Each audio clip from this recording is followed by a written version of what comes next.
Hello everyone, this is the second part of motion of connected block over a pulley.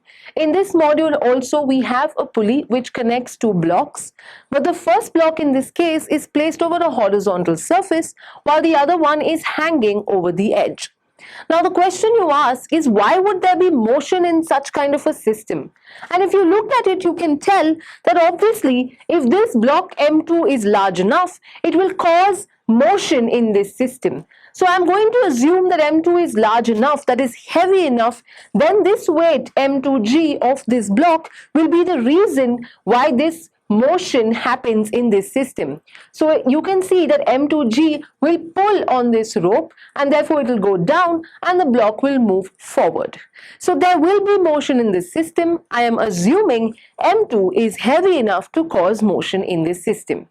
Now, as always, to find the equations of motion, no matter how daunting the system, I do what I always do, that is draw the free body diagrams of the different objects in my system. And as I have told you before, since this is the object that causes motion, that is, since M2G is the reason motion is caused in this system, I'm going to start with the free body diagram of the block M2. So let me look at M2 only. If I look at M2 only, then I ask, what are the forces acting on M2? The first one, of course, is the weight of the object, that is M2G. Now be careful, I have written M2G as the direction positive. Now why have I called this direction positive? We have discussed this before. Always assign a sign convention to your system. Usually it is easy to assign a sign convention in such a way that the direction of motion is considered to be positive. So you can see in this sum that the motion of this block is in the downward direction, and therefore I have considered the downward direction to be the positive direction. Of course, you can take any direction to be positive as you want, but as I've always said, remember, you must know how to interpret your equations.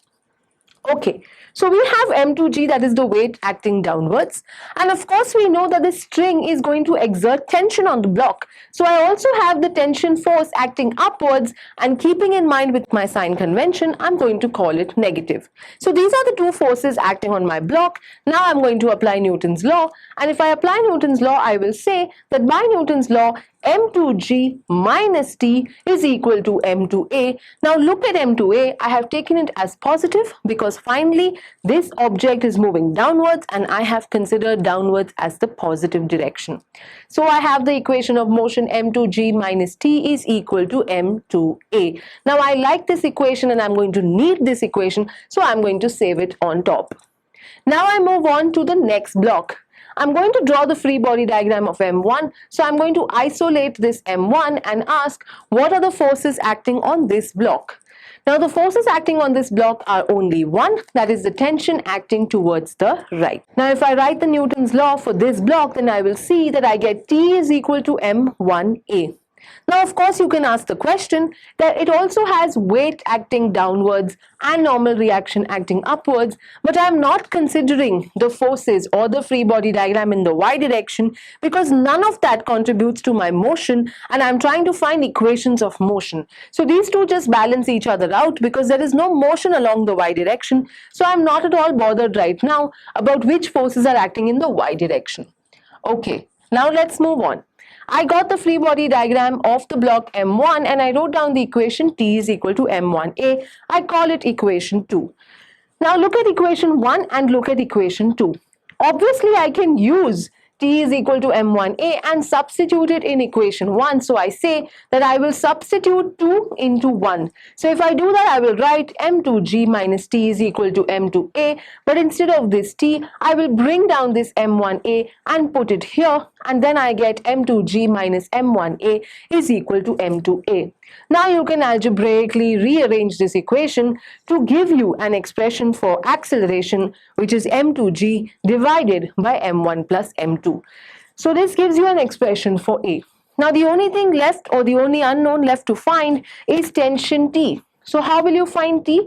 All you have to do is replace A in this equation by the expression that you have just found. So to do that, I'm going to say that from 2 I get T is equal to M1A, but instead of A, I'm going to replace A with this expression. So I'm going to take it from here and place it here, and I get the final expression for tension, that is T is equal to M1 M2 divided by M1 plus M2, the whole thing into G. So I got the equations of motion, and from that I found the answer to acceleration and tension, and this concludes my first example.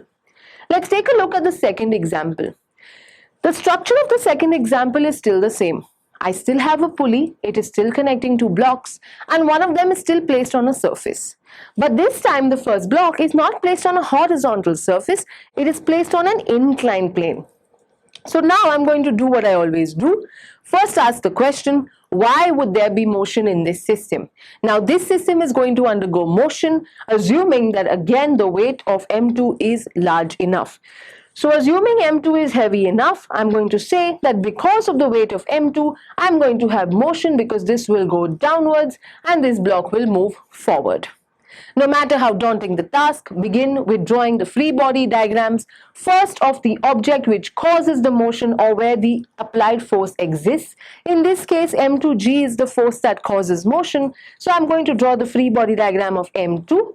And if I do that, I ask the question, what are the forces acting on the block M2? First one being the weight acting downwards. So I have weight acting downwards taken to be as positive because I explained as before, this is the direction of motion.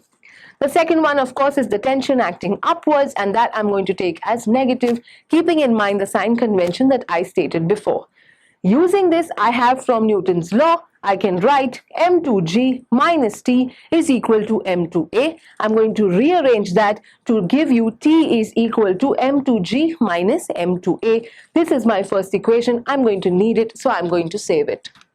Now I look at the second block. I'm going to draw the free body diagram of the second block, that is M1. To do that, I'm going to ask, what are the forces acting on M1? Well, of course, it is connected by a string, so I'm going to have a tension force. So I have T as the tension force. But then, this time, the weight also plays a role. The weight of the body M1G will obviously act vertically downwards because it is gravitational force after all.